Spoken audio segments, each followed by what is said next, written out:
So here's what they tell you. You're not a major hub. You're not on the radar. You don't have the buzz, the brand recognition, the automatic talent pipeline that a Silicon Valley or an Austin or a Miami has. You're starting from behind. Well, here's what's really going on. That might be your advantage. Sometimes the cities with all the hype, they have a problem you don't. Maybe they've gotten fat and lazy. Maybe they're coasting on reputation while the cost of living drives out the talent that built the reputation in the first place. You don't have to be disciplined because the brand does the work for them. At least it does for now. You have to be better. You have to be smarter. You have to be more focused.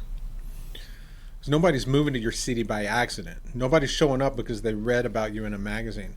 Everybody who chooses you is a deliberate decision.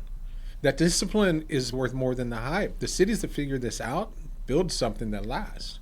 Cities that keep chasing the buzz end up with food trucks and murals and nothing that survives the next budget cycle. So, you know what? Your city's not Austin. And here's why that's good. You see, there's a consumption trap. Most cities measure success by activity. How many people showed up to the festival, and how many food trucks are downtown on Saturday, and how many Instagram posts got tagged in your arts district, and how much sales tax got collected from the new brewery. It's a consumption trap. You're measuring how people spend money in your city. You're not measuring what your city produces. Now, consumption can feel like progress. There's an energy around it, and there's a buzz around it. There is something happening. There is commerce taking place. There's things that elected officials can point to. There's things that economic development directors can put in reports. Photographs well. It has great optics. It's great things for the newspaper to write about. But consumption doesn't actually build anything. When the festival ends, there's nothing different. When the food trucks leave, they don't leave any intellectual property behind that was created. When the tourists go home, there wasn't an export economy formed. You hosted activity, but you didn't build capacity. Consumption trap, it's comfortable because it's visible. Production is invisible until it isn't. Startup in a warehouse, it doesn't photograph well for cities and city messaging until it employs 200 people. The original artist in a cheap studio doesn't show up in your metrics until they're famous and everyone wants to know where they came from.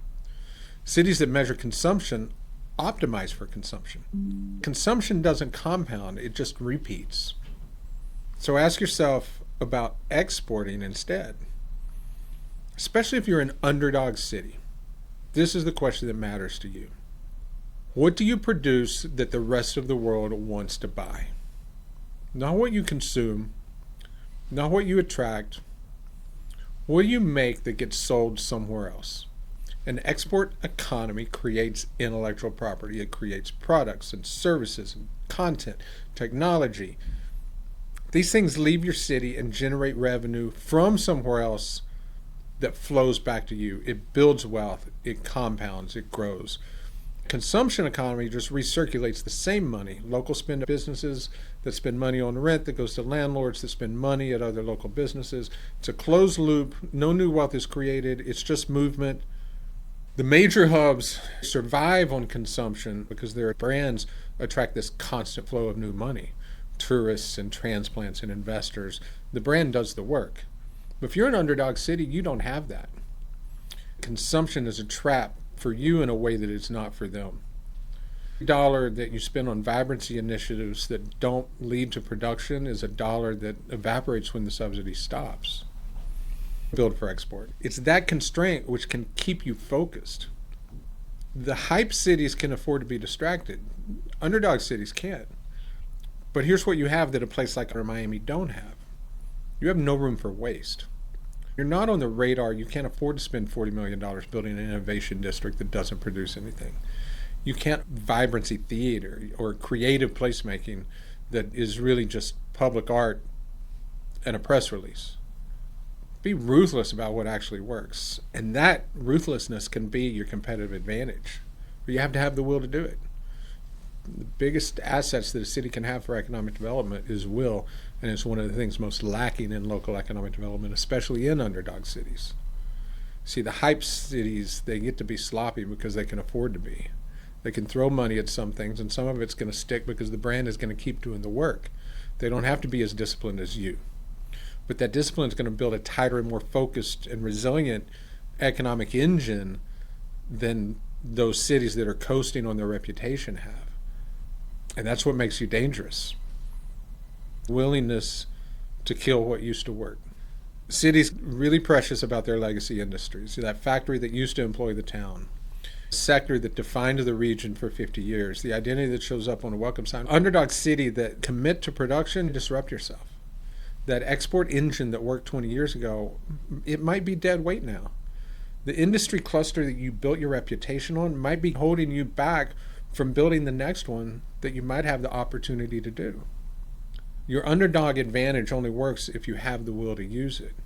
And sometimes that means killing programs that aren't producing, subsidies for industries that aren't exporting, walking away from an identity that used to work to build the identity that will work next. Cities that can't let go of what they were will never become what they could be.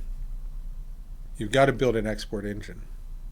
And to do this, you've got to have discipline to evaluate every investment opportunity through a filter of, does this help us produce something that the rest of the world will buy? Venue that hosts cover bands, that's consumption. But a recording studio where original artists make music that goes globally is production. A food hall with 12 restaurants is consumption. A commercial kitchen incubator where food entrepreneurs develop products that ship nationwide is production. An arts festival that attracts tourists is a creative industry cluster where designers and filmmakers and content creators make work that gets exported is production. The consumption version is much easier to build. It's a lot easier to measure. It's a lot easier to explain to city council and the public. The production version takes longer. It takes a grind. It can look worse in the short term. You have to have patience that most elected officials don't have. But that production version will compound. Repeats. Underdog cities that break through understand. When your city produces a global export, the city becomes the brand. City doesn't make the export famous. Export makes the city famous. The product travels, the city's name travels with it. Detroit is still the auto city, even though the industry declined. Nashville is still the music city, even though Austin tried to take the title. Seattle, city 30 years later.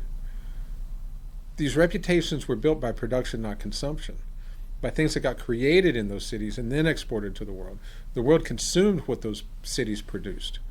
And so through that, the association stuck.